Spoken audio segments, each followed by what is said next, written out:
여러분 오늘 본문의 15절 말씀, 오늘 본문의 15절 말씀을 직역하면 이렇습니다.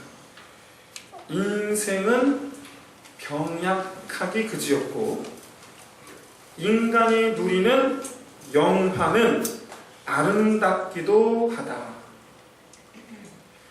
즉, 이 15절의 이 특징은 풀과 꽃으로 인생을 비유했다는 점인데, 하나는 병약함에 대해서 하나는 아름다움으로 매칭시키는데, 하지만 공통점은 풀과 꽃의 특징상 얼마 가지 못한다라는 거예요. 즉, 병약해도 얼마 가지 아니하고 아름다워도 얼마 가지 않아요. 즉, 인생의 덧없음을 노래하고 있는 것입니다. 여러분, 인생 그 자체가 고난이에요. 인생은. 그러나 때로는 아주 커다란 영화를 누리기도 합니다. 대표적인 사람이 누구예요? 다윗이. 고생했지만 또 한편으로는 아주 큰 부귀영화를 누린 사람이기도 해요. 오늘 본문의 이 시를 쓴 사람이 바로 누구냐면 다윗이에요. 그런데 다윗은요, 이 15절의 말씀 뒤로 아주 매우 의미심장한 한마디를 덧붙이는데, 16절이죠? 그것은 바람이 지나가면 없어지나니 그 있던 자리도 다시 알지 못하거니와. 이 16절의 이 말씀은 두 가지 의미가 있습니다. 인생의 고난, 인생의 영화 다 한순간에 사라져 버리는데, 없어져 버리는데, 이 첫 번째 의미, 그것은 바로 그러한 일들이 우리가 살아있는 동안에 일어나는 일이라는 거예요. 우리가 살아있는 동안에 일어나는 일이다. 고난의 한복판에 있습니다. 언제 끝날까? 이 시간이 언제나 끝날까? 그야말로 인내와 인고의 시간을 보내는지 언제 끝날지 모르는 그런 인내심. 얼마나 괴로운지 아시죠? 얼마나 괴로운지 아시죠? 끝을 알면 참을 수가 있어요. 끝을 모르면. 근데 놀랍게도, 정말 놀랍게도 고난의 순간이 순식간에 사라져버리는 날이 옵니다.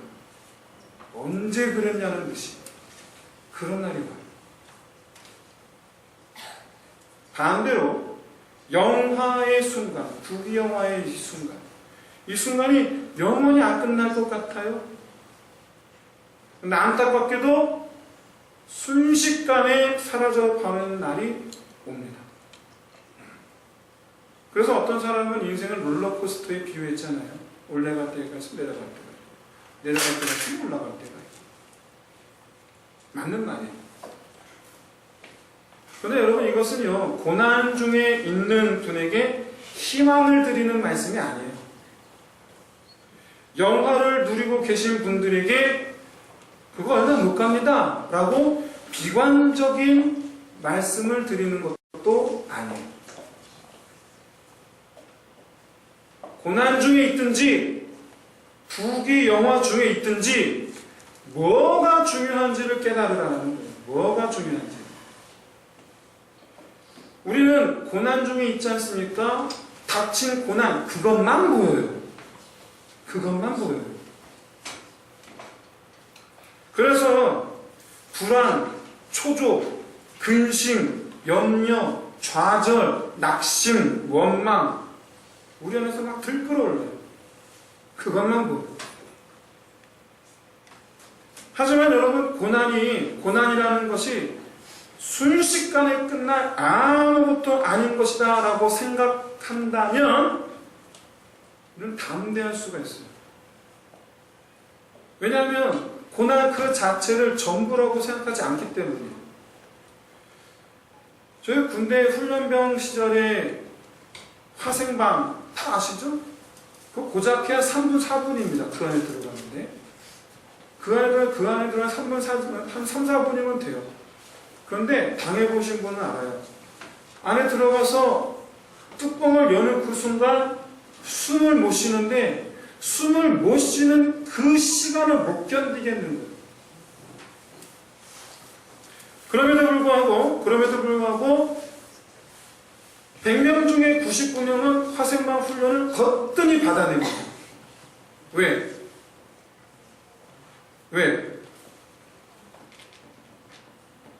지나가리라.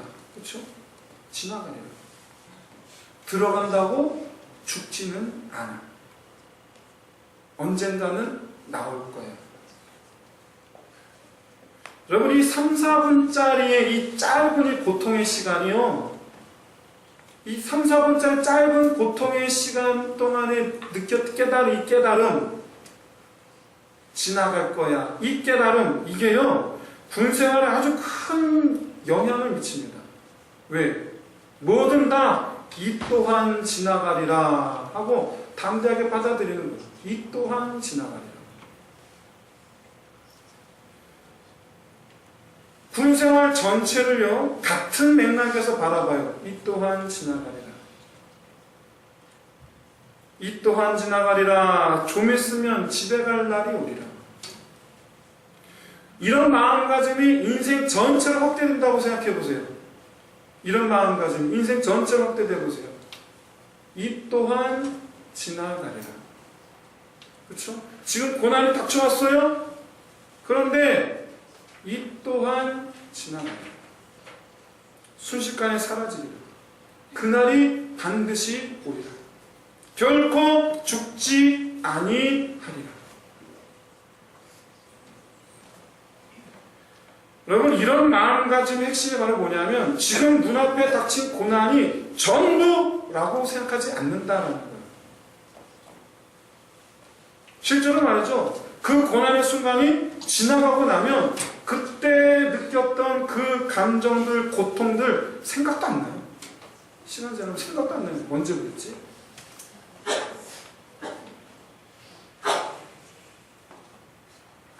어쩌면 다윗은 내가 사망에 훔치는 골짜기를 다닐지라도 두려워하지 아니하였노라 라고 그래서 노래할 수 있었을지도 모르겠어요.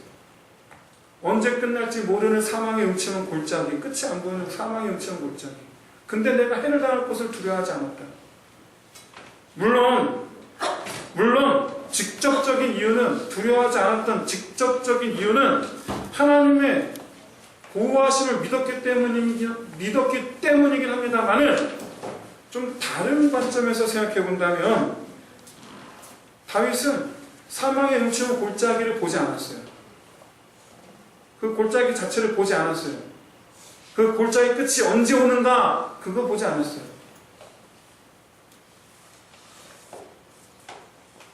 반대로 말이죠. 영화 중에 있을 때 어떻습니까? 부귀영화를 누리고 있는 가운데 있을 때 이것이 영원히 계속되리라 라고 생각하는 것은 그 영화로움에 젖어 있는 거예요.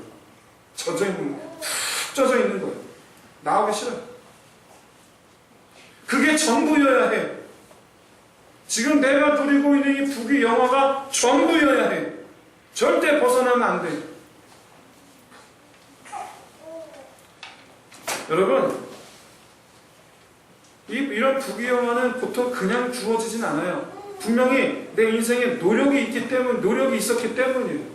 성실함으로, 그렇죠? 물론 때로는 하나님의 은혜가 있었기 때문이기도 했겠죠. 어쨌든 내가 열심히, 내가 성실히, 내가 하나님을 향하여 진실히, 그래서 주어진 부귀영화예요. 다만 뭐가 문제인가?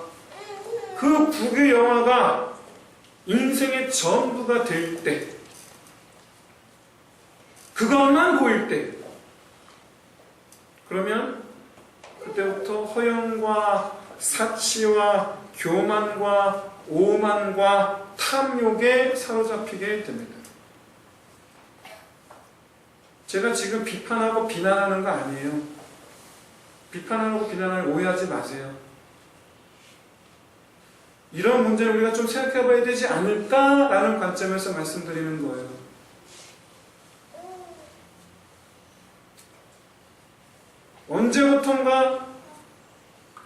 입는데 이 옷이 옷감이 뭐가 더 좋아야 된다는 둥, 핏이 어쨌다는 둥, 마감이 어쨌다는 둥, 뭐 브랜드가 어디라는 둥, 서로 경쟁심 붙어서 제가 이번에 점퍼를 하나 집사람이 사줘서 샀습니다. 놀라운 사실을 알았어요. 멀리서 보면 똑같이 롱패딩이야. 근데 어떤 거는 15만 원이고 어떤 거는 80만 원. 어떤 거 사시겠어요? 돈만 된다면? 그래서 그때부터 우리는 뭘 추구합니까?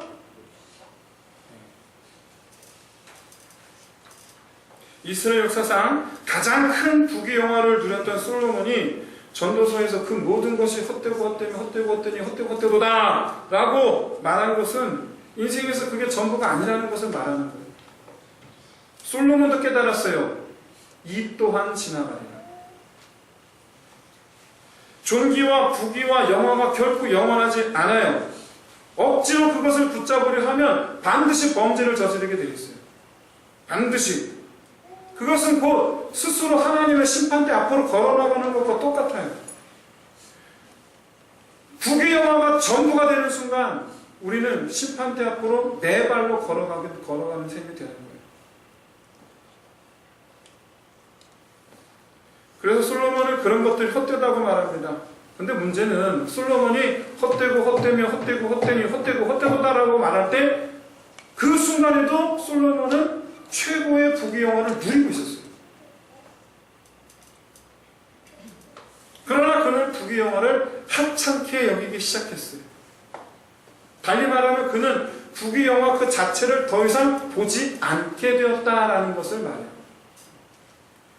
고난 중에서 고난을 바라보지 아니하고 부귀영화 중에서 부귀영화를 바라보지 않으면 그럼 우리 뭐 봐야 됩니까? 우리 눈은 뭘 봐야 됩니까?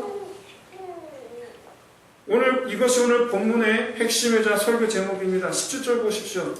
여호와는 자기를 경외하는 자에게 인자하심을 베풀리라 라고 말씀합니다. 18절을 보세요. 언약과 법도를 지키는 자에게 인자하심을 베풀리라 라고 말씀합니다. 우리가 바라보아야 하는 것은 먼저 낮은 자리로 내려가 그곳에서 높은 곳에 계신 하나님을 올려다보는 거예요. 내가 내 발로 낮은 자리로 내려가는 거예요. 그리고 거기서 높이 계신 하나님을 올려다보는 거예요. 왜요? 하나님의 인자하심을 바라보기 위해서. 하나님의 인자하심을 바라보기 위해서. 그렇다면 왜 하나님의 인자하심을 인생의 가장 중요한 가치로 내가 바라보아야 할 전부로 우리가 받아들여야 되겠느냐? 이게 바로 인생의 고난도 영화도 순식간에 사라져버린다라는 두 번째 의미입니다. 왜 그러는가? 그것은 바로 죽음입니다. 우린 다 그날을 맞이하게 되어 있어요. 순식간에. 언제 어떻게 그날 맞이할지 몰라요. 예고 없이 찾아와요. 생각지도 못하게 찾아와요. 요즘에 TV에서 방송사마다 시상식 하잖아요. 어제 어떤 방송사에서 시상식 하는데 4명의 배우들의 지난 활약상을 짧게 영상을 보여주는데 그 4명은 바로 2017년 올해 작고한 고 김지영, 김영애, 이미지, 김주혁 씨였습니다. 저도 김주혁 씨가 사망했다는 소식으로 저도 정말 충격받았어요. 제가 김주혁 씨를 좋아하고 있었다는 걸 그때 알았어요. 그전엔 몰랐는데. 너무 안타깝더라고요. 안타까웠고 보고 싶었어요. 진짜로 보고 싶었어요. 그런데 정말 안타까웠던 건, 진실로 안타까웠던 건 그분들이 갑작스럽게 병 때문에 돌아가셨기 때문에, 사고 때문에 돌아가셨기 때문이 아니고, 정말 안타까웠던 것은 이제 조만간 잊혀져 버릴 것이기 때문에 그래서 안타까웠어요. 그래서 여러분, 내가 살아왔던 고난의 날들, 영화의 날들 흔적도 없이 사라지고 잊혀져 버리는 날이 옵니다. 그날이 와요. 그때 우리에게 필요한 것은 무엇입니까? 하나님의 인자하심입니다. 하나님의 인자하심. 이제 말씀 마치겠습니다. 사도 베드로는 오늘 이 본문의 이 다윗의 시를 기가 막히게 해설했어요. 베드로후서 3장 8절에서 13절 말씀인데 제가 읽어드리겠습니다. 사랑하는 자들아, 주께는 하루가 천년 같고 천년이 하루 같은 이 한 가지를 잊지 말라. 주의 약속은 어떤 이에 더디다고 생각하는 것 같이 더딘 것이 아니라 오직 너희를 대하여 오래 참으사 아무도 멸망치 않고 다 회개하기에 이르기를 원하시느니라. 그러나 주의 날이 도적같이 오리니 그날에는 하늘이 큰 소리로 떠나가고 체질이 뜨거운 불에 풀어지고 땅과 그 중에 있는 모든 일이 드러나리로다. 이 모든 것이 이렇게 풀어지리니 너희가 어떤 사람이 되어야 하겠느냐? 거룩한 행실과 경건함으로 하나님의 날이 임하기를 바라보고 간절히 사모하라. 언제요? 고난 중에 있을 때도, 영화 중에 있을 때도. 그날에 하늘이 불에 타서 풀어지고 체질이 뜨거운 불에 녹아지려니와 우리는 그의 약속대로 의에 우리는 새하늘과 새 땅을 바라보는도다. 아멘. 여러분, 거룩한 행실과 경건함으로 하나님의 날이 임하기를 바라보고 간절히 사모하라. 우린 지난 1년간 열심히 달려왔습니다. 근데 여러분, 뭐 보고 달려오셨어요? 뭘 보고 달려오셨어요? 2017년이라는 터널을 지나오는 동안 우리는 얼마나 하나님을 올려다보며 지내왔습니까? 우리는 2017년 한 해 동안 얼마나 하나님의 법도 위에 서 있었습니까? 말씀이 말씀되게 하였습니까? 우리 함께 이 시간 2018년에는 하나님을 경외하며 하나님의 법도를 이루는 하나님을 바라보는 인생 되시기를 주의 이름으로 축원드립니다. 이 시간 우리 찬양 드립시다.